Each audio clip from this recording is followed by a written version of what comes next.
and millions of people, and they use those dollars and those people to get the politicians that they want elected, and the laws that they want passed, and the laws that they don't want blocked.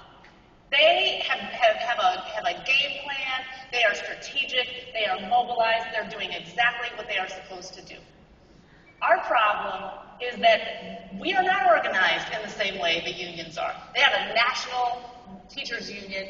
The locals aren't figuring out what they're doing on their own. Everything comes from the national. They're all aligned, they're all consistent. We're out there as education reformers. Everyone's out there in their own city, in their own district, trying to do their own thing. We're all trying to make our own game plan up. We are not organized.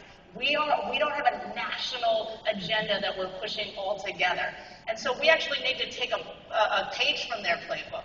And that's part of the reason why I started Students First, is to say we need an organized interest group in this country that has the kind of heft or more heft than the teachers union does, because I guarantee you that we have more citizens across this nation who want to do the right thing for children, who want to put the priorities and privileges of children above all else.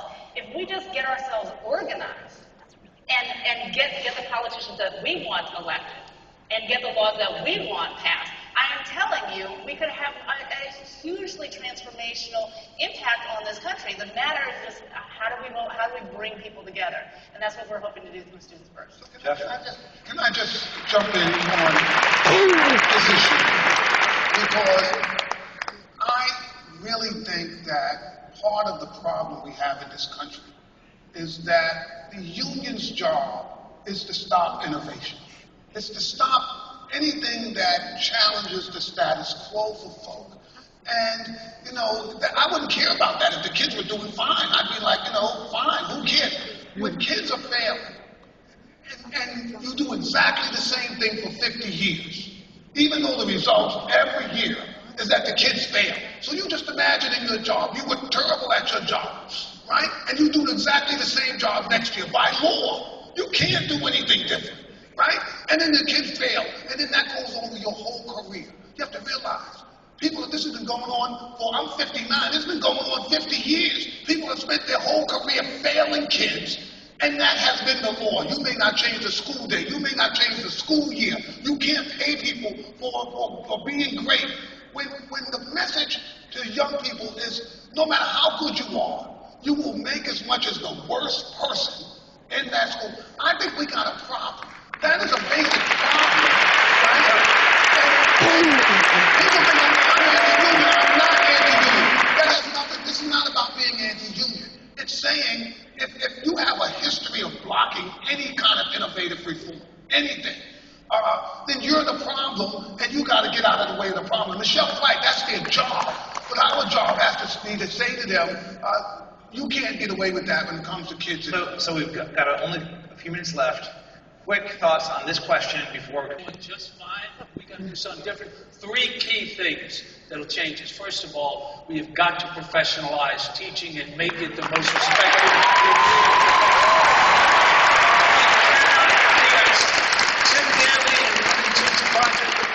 We treat teachers like widgets, and that isn't going to work. Last in, first out is such a shame. You can't say it with a straight face. You think our kids can tolerate a system built on seniority, not on excellence?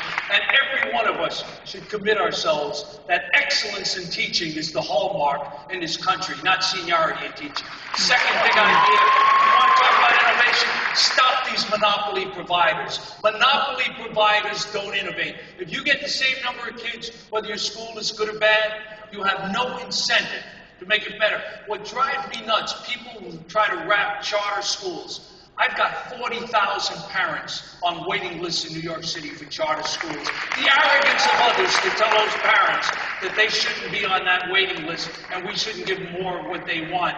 We insist on choice for our children. Other people should have choice for theirs. If you didn't have the guaranteed customer base, you would have to earn the children who come to your school. And when you do, you will then earn the outcomes that you get. And the goal is, let's start to innovate. We have the 19th century delivery model, and we keep doing the same old, same old. What Jeff said, we do the same thing every year. Hope to get a little more money to do it, get the same damn outcomes, and we don't want to change. How can we on that path. Klein Deasy,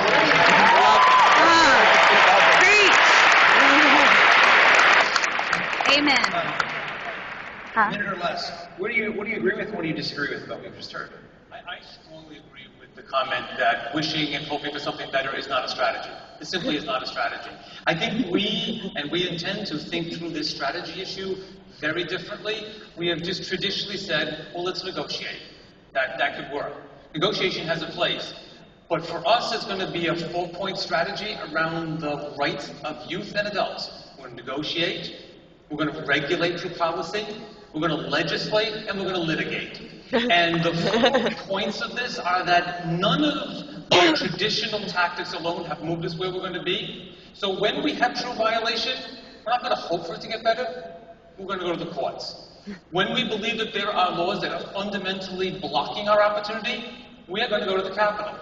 And traditionally, we've let others do that for us, not any longer. Not when it's our responsibility for kids, and we're going to demand others stand up around that strategy. Somebody said, you know what, that sounds good, but it's not focused and clear enough about who are the problems, where the problems are, and it may lead